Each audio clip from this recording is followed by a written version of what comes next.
Алишер Кадыркулов 10 жылдан ашык Россияда иштегенден кийин өз ишин баштоо үчүн мекенине кайтып келген. Учурдал кулпунай өстүрүп сатуу жаатында бизнес түптөп алган.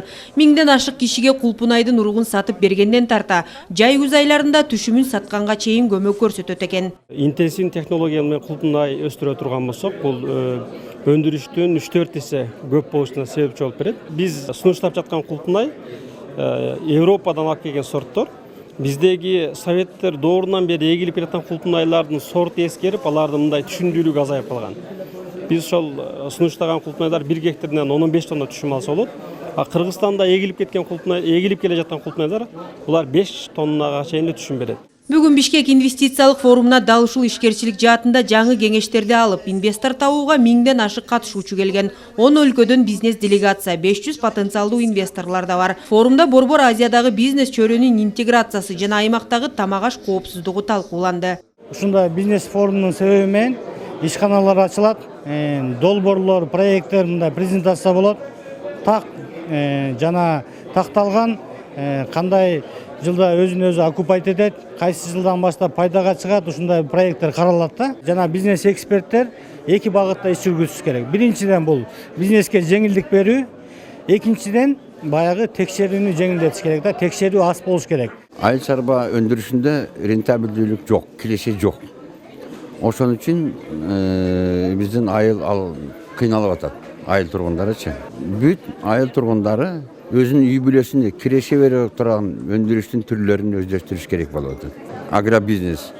Бул социалдык проект. Экинчи жактанчы биздин элибиздин 3-2 айылда жашайт. Жок дегенде жанакы самозанятость болуш керек, бери дегендечи. Форумга бир нече чет өлкөлөрдөн жана эл аралык уюмдардан да өкүлдөрү келишкен. Алардын бир тобу инвестицияны жашыл экономикага салуу зарылдыгын белгилешүүдө. Учурда дүйнө коомчулугу келечек жашыл экономикада экенин түшүнүп, ага өтүп жаткан балда Кыргызстандагы бул жаатта жигердүү иштерди алып барып жатканы абдан сүйүндүрөт. Себеби өлкөнүн жашыл экономика жаатында чоң мүмкүнчүлүктөрү бар экенин көрүп турабыз. Бул тармакта ишкерлер менен өкмөт биргеликте иш алып баруусу зарыл. Финансылык, салык жактан да колдоо көрсөтүү керек. Эртең өтө турган жашыл экономика 2022 форумуна утурлай Жашыл Экспо көргөзмөсү да ачылды. Анда 80ге жакын жергиликтүү жана чет өлкөлүк компаниялардын товарлары коюлуп, кардарларга кызматтарын сунуштоодо. Кызыккандар бул жерден табигый таза азыктан тарта заманбап жабдыктарга чейин тапса болот. Şu an Kırgızistan'da zaten tekstil yeni. Учурда Кыргызстанда текстил өнүгүү жолуна түшүп, улам жаңы заманбап электр энергиясын үнөмдөгөн жабдыктарга өтүп жатканы байкалат. Маселен, бул машина 4 киши жасаган жумушту жасайт. Ченеп, бычуу жагы автоматташтырылган. Бул тармакта конкуренция күч. Андыктан канчалык бат арзан жана сапаттуу болсо, керектөөчү өтүп кете берет. Белгилей кетсек, эки иш-чара тең талкуу көргөзмө инвестиция үчүн компанияларды баалоо боюнча мастер-класстар менен коштолууда. Акмарал Сабаттар, Эсен Турабыкеев, Ала Тоо 24.